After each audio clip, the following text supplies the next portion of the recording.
rakyat yang menilai. Kalau rakyat tidak suka Prabowo dan Gibran, nggak usah pilih kami, saudara-saudara sekalian. Dan saya tidak takut tidak punya jabatan, Mas Anies. Sorry ya. Genji misalkan, sorry ya gitu. Sorry ya, bahasa itu ada beberapa kali diungkapkan. Kemudian bahasa yang kedua itu adalah Mas Anies gitu. Jadi artinya dari konteks ekspresi, kemudian dari gestur dan mimik, menurut saya itu Pak Prabowo.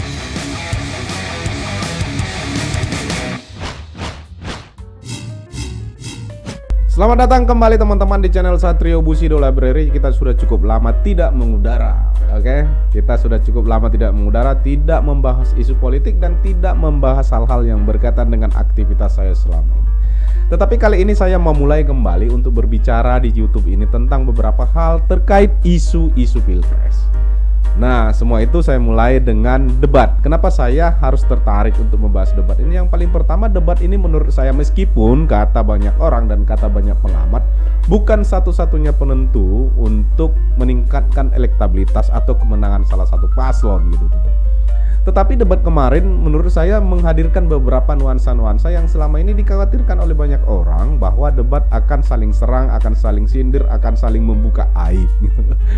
Tapi menurut saya dari debat pertama itu ada dua hal yang menurut saya sangat penting untuk kita lihat sebagai sebagai sajian atau tontonan yang sangat menarik. Yang paling pertama itu adalah Anies Baswedan. Saya pengen bahas Anies Baswedan dari satu perspektif ya. Perspektif yang pertama itu adalah bagaimana Anies Baswedan menyusun kalimat, baik itu yang bersifat pertanyaan maupun yang bersifat pernyataan atau yang bersifat jawaban terhadap proses debat yang terjadi itu gitu.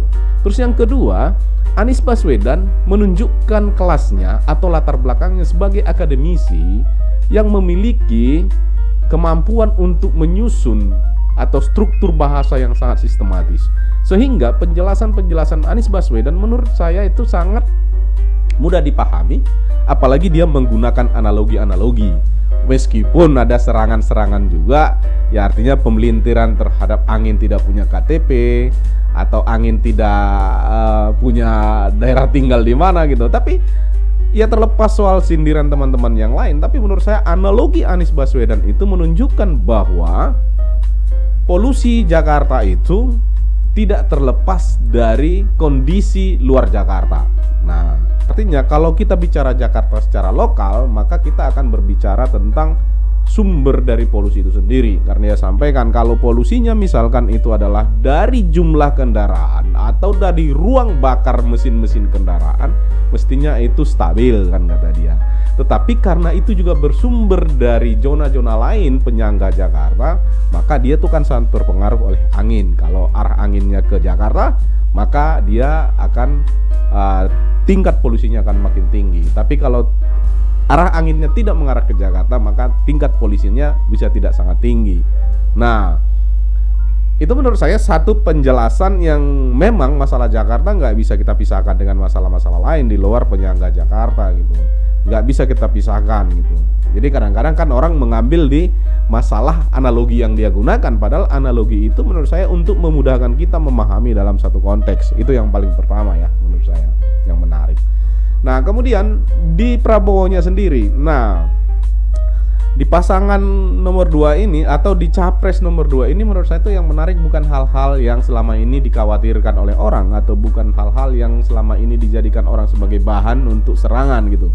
Nah itu oke, itu sudah ya banyak perdebatan soal itu. Tapi yang menarik bagaimana Prabowo menciptakan suasana dialog itu atau debat itu menjadi suasana tontonan yang riang gitu, atau yang bisa dikatakan ya jenaka. Dan bahasa-bahasa atau gestur atau mimik wajah yang disampaikannya itu seolah-olah mewakili kebiasaan-kebiasaan orang-orang yang ada, yang tidak terlalu suka debat-debat yang sangat kusir gitu. Yang paling pertama itu adalah soal ekspresi. Terus yang kedua pemilihan bahasa. Kayak misalkan ada dua hal menurut saya yang cukup menarik dan itu bisa menjadi tren atau itu menjadi semacam mewakili bahasa-bahasa anak muda sekarang khususnya kaum milenial dan Gen Z. Misalkan sorry ya gitu. Sorry ya, bahasa itu ada beberapa kali diungkapkan. Kemudian bahasa yang kedua itu adalah Mas Anies gitu. Jadi artinya dari konteks ekspresi, kemudian dari gestur dan mimik menurut saya itu Pak Prabowo mencuri perhatian banyak orang. Nah itu yang paling pertama dari pasangan 02. Dari pasangan 03 sejauh ini menurut saya ya masih penyampaiannya standar, kemudian terkesan penyampaiannya standar dan ya tidak membuat semacam serangan, tidak membuat semacam tekanan terhadap paslon yang lain. Meskipun di salah satu sesi itu mempertanyakan misalkan soal rekomendasi DPR tentang pembentukan pengadilan ad hoc HAM gitu. Nah, tapi kan itu data, artinya itu penyampaiannya itu ya boleh dijawab, boleh tidak misalkan ya. Ya harapan saya sih ya 02 menjawab ya saya akan lakukan meskipun sudah dijawab di depannya berkomitmen terhadap penegakan HAM gitu. Tetapi karena spesifik pertanyaannya apakah akan menindaklanjuti rekomendasi itu DPR itu yang 2009 itu atau tidak gitu ya. Bilang aja melanjutkan. Menindaklanjuti kan simpel gitu. Nah, oke. Tapi secara garis besar ada dua menurut saya yang sangat penting menjadi pelajaran atau sangat penting menjadi penilaian dari debat itu. Yang pertama, kemampuan Anies Baswedan menyusun narasi baik yang bersifat pertanyaan maupun yang bersifat argumentasi. Itu menurut saya menarik dan itu kualitas yang ditunjukkannya itu seperti yang saya sampaikan di belakang tadi menunjukkan latar belakangnya seorang akademisi. Nah yang kedua, kemampuan dari Pak Prabowo membuat suasana menjadi suasana yang sangat cair dan menjadikan ya Gen Z atau pengguna TikTok mengambil momentum itu sebagai sesuatu yang seru-seruan gitu. Oke, terima kasih. Mungkin itu komentar saya perdana dulu di video perdana saya itu soal perjalanan Pilpres ini. Terima kasih teman-teman sudah menonton. Bagaimana komentar Anda, pendapat Anda tentang debat perdana yang telah dilakukan tuh silakan tulis di kolom komentar. Thank you. Cheers. Dan saya tidak takut tidak punya jabatan, Mas Anies. Sorry ya. Sorry ya. Para penang, Mas para Anies. pendukung. Mas Anies, saya tidak punya apa-apa. Saya sudah siap mati untuk negara ini.